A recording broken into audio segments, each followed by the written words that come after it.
নমস্কাৰ বন্ধু বান্ধৱীসকল, আজি মই আপোনালোকক 7টা এনেকুৱা কথা কৈ আছোঁ যিয়ে কিছুমান গৃহ বা লোকৰ অধুন্নতি কাৰণ হিচাপে দেখা পোৱা যায়। আপোনালোকে দেখিছে যে আজিৰ সমাজখনৰ অৱস্থা একেবাৰে বেয়া দিশত গতি কৰিছে। তাৰ কাৰণ হৈছে মানুহৰ ধৈৰ্য কমি গৈছে। কোনেও কাৰো কথা নুশুনা হৈছে। ভাল কথা যদি আপুনি কাৰোবাক ক'বলৈ যায় তেতিয়া উপদেশ দিয়া বুলি আপোনাক উপহাস কৰে। আধ্যাত্মিকতাও দিনক দিনে কমি আহিছে। এতিয়া আহক সকলোৱে ভিডিঅ'টোৰ মাজলৈ যে এনেকুৱা কি 7টা কাৰণ আছে যিয়ে বাস্তুশাস্ত্ৰ মতে অধুন্নতি কাৰণ বুলি দৰ্শোৱা হৈছে।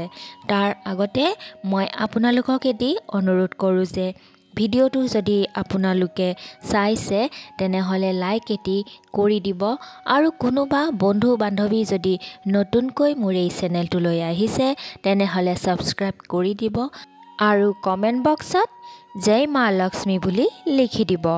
এতিয়া মই আপোনালোকক কওঁ যে সেই 7টা কাৰণনো কি যিয়ে মানুহক অধুন্নতিৰ দিশত গতি কৰাইছে। কথাতে কোৱা হয় বিশ্বাসেই ভগৱান আৰু বিশ্বাস নকৰিলে শয়তান।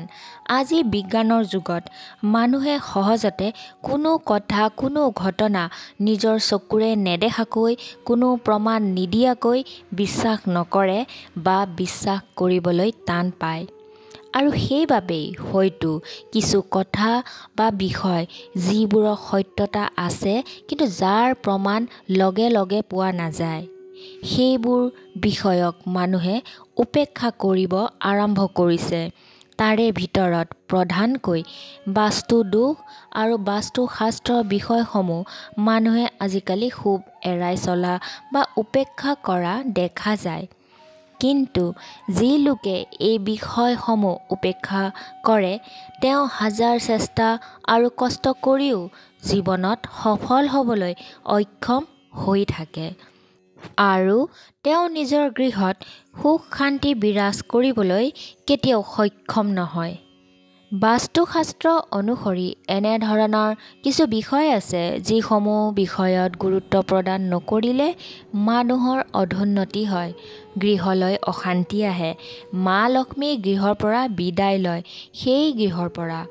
সেই বিষয়সমূহ হৈছে 1 নম্বৰতে গৃহৰ কোনো সদস্যই সূৰ্যোদয়ৰ পিছতো যদি শুই থাকে তেন্তে সেই গৃহত বাস্তু দোষৰ প্ৰাদুৰ্ভাৱ বাঢ়ি গৈ থাকে।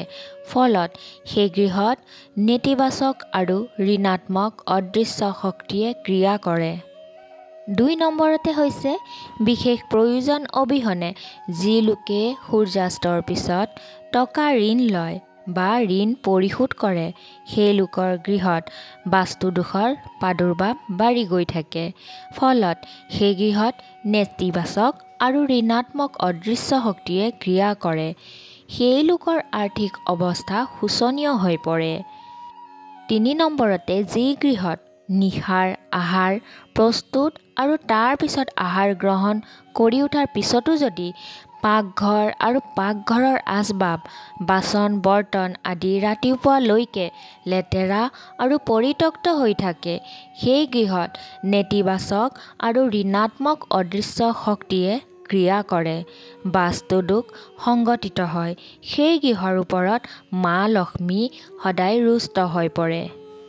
4 নম্বৰতে যি গৃহত নিশা ঝাৰু দিয়া হয় সেই গৃহত নেতিবাচক আৰু ঋণাত্মক অদৃশ্য শক্তিয়ে ক্ৰিয়া কৰে। কোৱা হয় ঝাৰুত মা লক্ষ্মী বসবাস কৰে। আনকি ঝাৰু দিয়াৰ সময়ত ঝাৰুত কেতিয়াও নিজৰ ভৰি স্পৰ্শ হ'বলৈ দিয়া অনুচিত। 5 নম্বৰতে যি গৃহত জোতা চেণ্ডেল আদি য'তে ত'তে সিঁচৰিত হৈ পৰি থাকে সেই গৃহত বাস্তু দোষ সংঘটিত হয়। সেই গৃহৰ লোকৰ অশান্তি আৰু মানসিক কষ্ট বাঢ়ি গৈ থাকে। সেই গৃহত ধনৰ নাটনি আহে। 6 নম্বৰতে হৈছে দিন হওক বা নিশা যি গৃহৰ মুখ্য দুৱাৰ অন্ধকাৰ হৈ থাকে সেই গৃহত বাস্তু দোষ সংঘটিত হয়, যিটো সেই গৃহৰ বাবে অশুভ। কঠোৰ পৰিশ্ৰম কৰিলেও সেই গৃহৰ লোকে জীৱনত সুখ শান্তি আৰু উন্নতিৰ মুখ নেদেখে। 7 নম্বৰতে, যি গৃহৰ বাথৰুমৰ পানীৰ বাল্টিসমূহ অনবৰতে খালী হৈ থাকে সেয়াও এক অশুভ ক্ৰিয়া। কেতিয়াও বাল্টিসমূহ খালী ৰাখিব নালাগে। যদি কেতিয়াবা পানীৰ অভাৱ হয় বা টেপত পানী নাথাকে তেতিয়া বাল্টিসমূহ উবুৰি কৰি বা ওলোটাই ৰখা জৰুৰী। অন্যথা সেই গৃহৰ লোকে জীৱনত সুখ শান্তি আৰু উন্নতিৰ মুখ কেতিয়াও নেদেখে। শোৱনি বিচনাত বহি কেতিয়াও আহাৰ গ্ৰহণ কৰিব নালাগে। বাস্তুশাস্ত্ৰ অনুসৰি শোৱনি বিচনাত আহাৰ গ্ৰহণ কৰা অশুভ। তেনে কৰিলে সেই গৃহত মা লক্ষ্মী অপমান কৰা হয়। ফলত মা লক্ষ্মী সেই গৃহৰ পৰা আঁতৰি যায় আৰু সেই লোকৰ মাজত সোনকালে দৰিদ্ৰতাৰ আগমন ঘটে।